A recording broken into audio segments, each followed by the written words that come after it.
दोस्तों स्वागत है आप सभी का इस वीडियो में। तो इस वीडियो में हम रीजनिंग के एक टॉपिक कैलेंडर को पढ़ेंगे और इसको हिंदी में पंचांग के नाम से पढ़ते हैं। ये एक इंपॉर्टेंट टॉपिक है, तो प्लीज़ आप इस वीडियो को लास्ट तक देखना, क्योंकि अगर आप इस वीडियो को लास्ट तक देख लेते हो ना, तो मैं आपको गारंटी देता हूँ कि आज के बाद आपको इस टॉपिक को पढ़ने के लिए कोई और वीडियो देखने की ज़रूरत नहीं पड़ेगी और आप इस टॉपिक को अच्छे से समझ जाओगे। लेकिन एक बात और मैं बताना चाहता हूँ कि इस वीडियो में मैंने केवल कंसेप्ट पे डिस्कस किया है और कोई क्वेश्चन नहीं करा है। लेकिन आप ये मत सोचना कि सीधे क्वेश्चन जाकर सॉल्व करते हैं। प्लीज़ आप इस वीडियो को लास्ट तक देखना है, क्योंकि एक बार जब आप कंसेप्ट समझ जाते हो तो क्वेश्चन करना कोई बड़ी बात नहीं है। क्वेश्चन तो आप ऐसे ही सॉल्व कर लोगे। समय को बर्बाद किया, हम टॉपिक को शुरू करते हैं। तो पहला जो इंपॉर्टेंट पॉइंट है वो क्या बोलता है कि year divisible by 4 is a leap year. इसको एल वाई से डिनोट करते हैं। ये बोल रहा है कि ईयर जो 4 से डिवाइड हो जाए, ऐसा वर्ष जो 4 से डिवाइड हो जाए, वो लीप ईयर बोलते हैं। और आप भी तो ऐसा ही करते आए हो। अगर किसी ईयर को लीप ईयर चेक करना होता है तो आप क्या करते हो, उस साल को आप 4 से भाग देके चेक करते थे और देखते हैं कि 4 से भाग देने पे पूरा पूरा कट जाए, कोई शेष ना बचता है, तो आप बोल देते हैं कि वो लीप ईयर है। लेकिन ये हमेशा फॉलो नहीं होगा। अगर इस ये बोले हैं डिविजल बाई 4 में क्या क्या आ सकता है, जैसे देखें तो 4, 8, 12 डैश डैश इस तरीके से। अब सेकेंड पॉइंट देखते हैं। सेकेंड पॉइंट बोलता है century year is not a leap year. अब ये बोल रहा है कि सेंचुरी ईयर जो होता है वो लीप ईयर नहीं होता है। अब एग्जांपल के लिए देखें, सेंचुरी ईयर में सेंचुरी 100 को बोलते हैं। क्रिकेट में आपने देखा होगा कि 100 रन जब बनता है तो उसको सेंचुरी बोल देते हैं। तो उसी तरह से सेंचुरी ईयर में 100, 200, 300 इस तरह से आएगा। 400 नहीं लिख रहे हैं, क्यों नहीं लिख रहे हैं, अगले पॉइंट में देखेंगे। अब यहाँ सेंचुरी ईयर ये सब हो गया 100, 200, 300। लेकिन यहाँ ध्यान दोगे, अगर ऊपर वाले पॉइंट में जिस तरह से आप चेक करते आते हैं आज तक कि जो भी ईयर 4 से डिवाइड हो जाए वो लीप ईयर है। अगर 100 को चेक करेंगे, सेंचुरी ईयर है, अगर 100 को आप चेक करेंगे तो देखेंगे 100 को 4 से डिवाइड करने पर 25 बार में पूरा पूरा कट जाता है, कोई शेष नहीं बचता है। तो इस हिसाब से तो ये लीप ईयर हो गया। लेकिन ध्यान देना, ये लीप ईयर नहीं है, ये लीप ईयर नहीं है। 4 से कट जा रहा है फिर भी लीप ईयर नहीं है। अब इस टाइप के ईयर को चेक करने के लिए क्या करना है, जिस ईयर में 100 का मल्टीप्लाई हो, यानी कि ऐसा ईयर जो 100 का मल्टीपल हो, उसको चेक करने के लिए क्या रूल है। जैसे यहाँ देखेंगे 100 को लिख सकते हैं 100 × 1, यानी 100 का मल्टीपल है। तो इस टाइप के ईयर को लीप ईयर है कि नहीं है चेक करने के लिए क्या करेंगे आप, 4 से नहीं बल्कि 400 से डिवाइड करेंगे। और 400 से जब डिवाइड करेंगे तो ये 1/4 आएगा। और देखेंगे यहाँ तो पूरा पूरा नहीं कट रहा है, तो इस केस में क्या हो गया, ये लीप ईयर नहीं है। अब देखते हैं अगला पॉइंट। अगला पॉइंट हमारा बोलता है कि fourth century year is a leap year. अब ये क्या बोल रहा है कि फोर्थ सेंचुरी ईयर जो होगा वो लीप ईयर होगा। अब ऐसा क्यों बोल रहा है ये देखते हैं। ये कुछ है नहीं इसमें, ऊपर वाले पॉइंट से ही पता लग जाएगा। फोर्थ सेंचुरी ईयर में कौन कौन सा हो सकता है, जैसे 400 साल, 400 साल के बाद जो फिर अगला 400 साल पूरा होगा तो आएगा 800 साल, 1200 साल, इस तरीके से।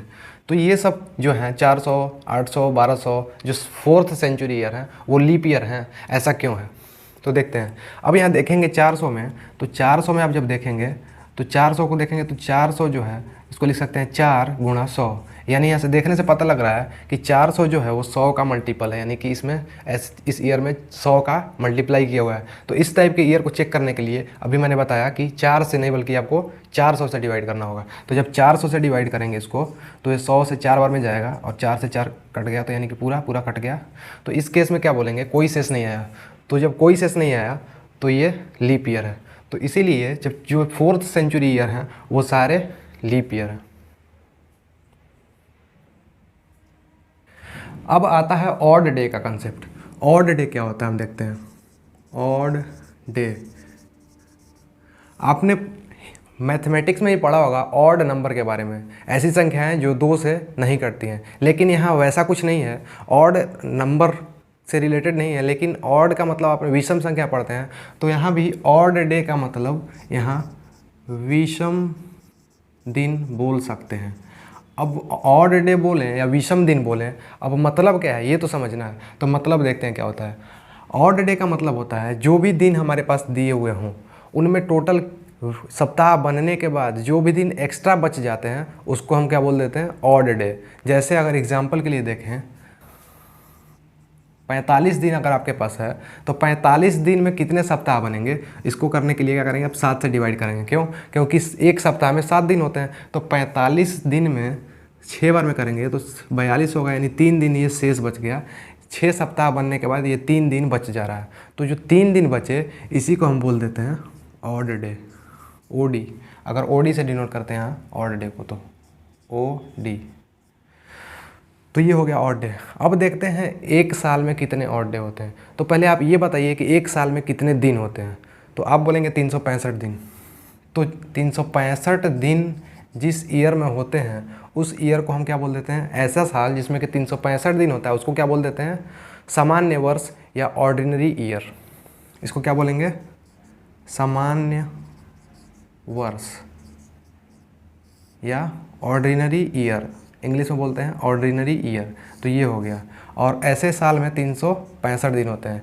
लेकिन वहीं एक ऐसा साल होता है जिसमें कि 366 दिन होते हैं। ऐसा क्यों होता है, क्योंकि 366 दिन जिस साल में होते हैं उस साल में फरवरी में एक दिन बढ़ जाता है, यानी फरवरी 28 के बदले 29 दिन का हो जाता है। तो यहाँ 365 के बदले 366 दिन हो जाएंगे, उसको बोल देते हैं लीप वर्ष। इसको बोल देते हैं लीप वर्ष और लीप ईयर बोल देंगे। तो ऐसे साल में 366 दिन होते हैं। तो इन दोनों सालों में हम देखते हैं कितने ऑड डे आएंगे। तो इसको निकालने के लिए भी क्या करना होगा, सेम ट्रिक अपनाना होगा, कितने टोटल सप्ताह बन रहे हैं और सप्ताह बनने के बाद कितने एक्स्ट्रा दिन बच जाते हैं। तो वही करना है। देखेंगे यहाँ 365 को अगर डिवाइड करेंगे आप, 365 को अगर आप डिवाइड करेंगे 7 से तो ये जाएगा 5 बार में 35, 1 बचा, 15 2 बार में 14, 1 बचा, यानी 1 शेष आया। तो जो शेष आता है वही ऑड डे हो जाता है। तो यहाँ 1 शेष आया, तो इस केस में आपका ऑड डे बना 1, एक ऑड डे, ओडी से डिनोट कर देते हैं। और अगर 366 दिन में आप देखेंगे, डिवाइड करके देख लीजिएगा, 366 दिन में जब देखेंगे तो यहाँ आपको देखेंगे तो रिमाइंडर 2 बचेगा, 2 शेष बचेगा। जो 2 शेष बच गया तो यही हो गया ऑड डे। तो यहाँ देखेंगे तो 2 ऑड डे आएगा आपका लीप ईयर में। ये हो गया। अब देखते हैं कि 365 दिन वाले जो साल है उसमें 1 ऑड डे और 366 दिन वाला जो साल है उसमें 2 ऑड डे। ठीक है। तो अब हम देखेंगे 100 साल में कितने ऑड डे होते हैं, 100 ईयर में कितने ऑड डे होते हैं। तो 100 साल में कितने ऑड डे होते हैं, इसके निकालने के लिए हम क्या करेंगे, हमें पहले 100 साल में कितने लीप ईयर और कितने ऑर्डिनरी यानी कितने सामान्य वर्ष और कितने लीप वर्ष होते हैं उसको निकाल लें तो हम निकल जाए। क्योंकि एक लीप वर्ष में कितने ऑड डे होते हैं पता है, 2, और एक सामान्य वर्ष में 1 ऑड डे, तो वहाँ से हम निकाल लेंगे। तो पहले निकालते हैं कितने लीप ईयर होते हैं। तो लीप ईयर निकालने के हमें पता है कि 4 से डिवाइड करते हैं। तो यहाँ 4 से डिवाइड करेंगे तो 25 2 बार में जाएगा 8, और फिर 2 बचा 20, 5, यानी 25 ऐसे ईयर हैं जो 4 से डिविजिबल हैं। लेकिन उसमें एक 99 के बाद जो 100 आएगा वो भी इंक्लूडेड है। तो 100 तो पता है हमें, पीछे पढ़ा हमने कि 100 जो है वो क्या है, लीप ईयर नहीं है, क्योंकि ये 400 से डिवाइड करके चेक करना पड़ेगा इसे। तो लीप ईयर नहीं है, यानी 25 में से जो 100 है, एक 100 तो है नहीं, तो 25 -1 होगा, क्योंकि 100 वाला नहीं है तो इसके लिए माइनस करेंगे तो यानी 24 आया। 24 आपका लीप ईयर आया। तो 24 लीप ईयर आया और टोटल 100 साल हैं, तो 100 में से 24 गया, यानी कि जो बचा 76, ये हो गया ऑर्डिनरी ईयर, मतलब सामान्य वर्ष। तो यहाँ लिखेंगे अगर तो कितना आया, 24 लीप वर्ष, लीप ईयर से डिनोट करेंगे, और 76 आपका ऑर्डिनरी ईयर आया। एक लीप ईयर में 2 ऑड डे होता है, तो 24 लीप ईयर में 24 गुणा 2, ये हो गया आपका 48। और यहाँ देखेंगे तो 76 ऑर्डिनरी, एक और सामान्य वर्ष में 1 ऑड डे, तो 76 में कितने हो गए, 76 गुणा 1, यहाँ आ गया 76।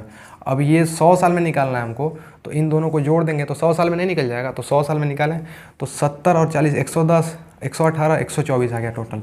अब 124 आ गया, तो 124 ऑड डे तो हो नहीं सकता, क्योंकि ऑड डे ध्यान रखना कि हमेशा 7 से कम ही होगा। तो 124 को 7 से डिवाइड करना पड़ेगा और जो शेष बचेगा वो ऑड डे होगा।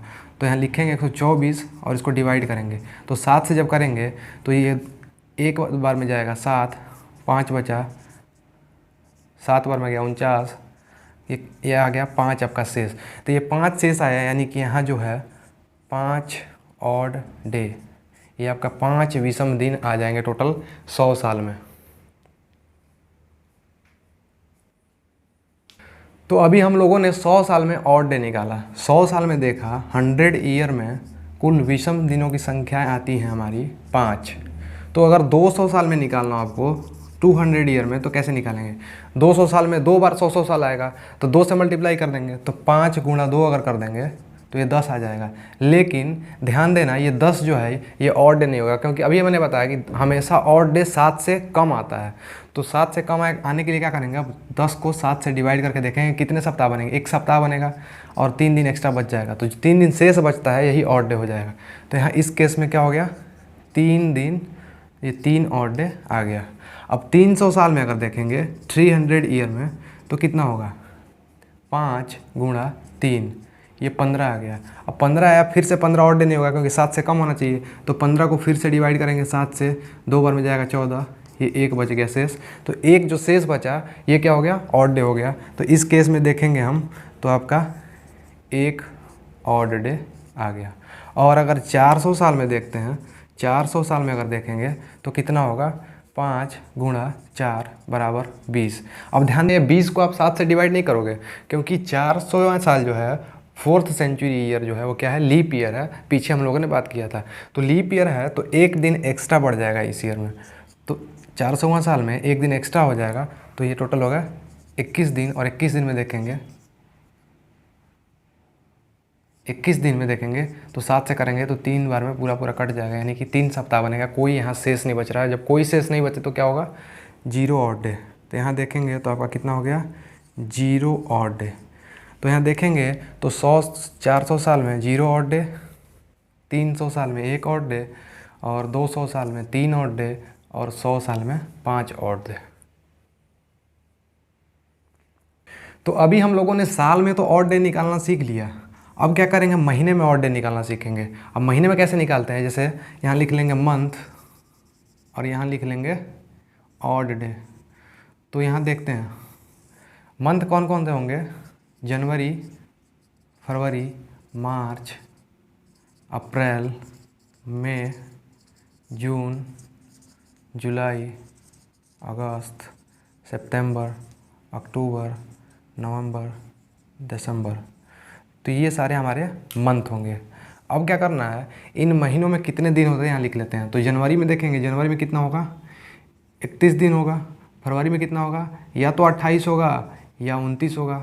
28 कब होगा, जब सामान्य वर्ष होगा, और 29 कब होगा, जब लीप वर्ष होगा। अब आता है आपका मार्च। मार्च में कितना होगा, 31, अप्रैल में 30, मई में 31, जून में 30, जुलाई में 31, अगस्त में 31, सितंबर में 30, अक्टूबर में 31, नवंबर में 30 और दिसंबर में 31। अब क्या करेंगे, इतने दिन होते हैं, लेकिन ऑड डे निकालना है तो ऑड डे पता है हमेशा 7 से कम होगा, और ऑड डे निकालने के लिए 7 से डिवाइड करके चेक करना होगा कि शेष कितना बच रहा है। तो यहाँ देखेंगे, इसको डिवाइड करेंगे 31 को जब आप डिवाइड करेंगे तो ये 4 बार में जाएगा, 3 बचेगा। तो यहाँ हम डायरेक्टली अब लिखते जाएंगे, तो 3 बचा। अगर इसको करेंगे तो 28 दिन जिसमें है उसमें 0 बचेगा, और 29 दिन जिसमें है उसमें 1 बचेगा। और अगर मार्च में करेंगे तो मार्च में देखोगे तो 3 आएगा। अप्रैल में देखोगे तो 2, यहाँ 3, 2, 3, 3, 2, 3, 2 और 3। इस तरीके से आपका ऑड डे है। और इस ऑड डे के बेसिस पे लास्ट में एक हम टेबल देख रहे हैं, और उस टेबल में देखेंगे कि इसके बेसिस पे जितने ऑड डे है उसके हिसाब से कौन सा दिन पड़ेगा, ये देख लेंगे। तो ये आपका टेबल है, यहाँ हो गया ऑड डे, यहाँ हो गया कौन सा डे आएगा, कौन सा दिन आएगा वो लिखेंगे। तो ऑड डे या तो 0 आ सकता है, या 1, या 2, या 3, 4, 5, 6, 7 तो हो नहीं सकता क्योंकि ऑड डे हमेशा 7 से कम होगा। और यहाँ देखेंगे तो जब 0 ऑड डे आएगा तो उसके करस्पॉन्डिंग कौन सा दिन होगा, यहाँ संडे। और 1 आएगा तो मंडे, 2 आएगा तो ट्यूसडे, 3 आएगा तो वेडनेसडे, 4 आएगा तो थर्सडे, और 5 आएगा तो फ्राइडे, और 6 आएगा तो सैटरडे। ये आपका इतना ही सारा कंसेप्ट था इस चैप्टर में। और इसके अगले वाले जो वीडियो होंगे 2-3 वीडियो, उसमें हम क्वेश्चन करेंगे और देखेंगे किस टाइप के क्वेश्चन पूछे जाते हैं।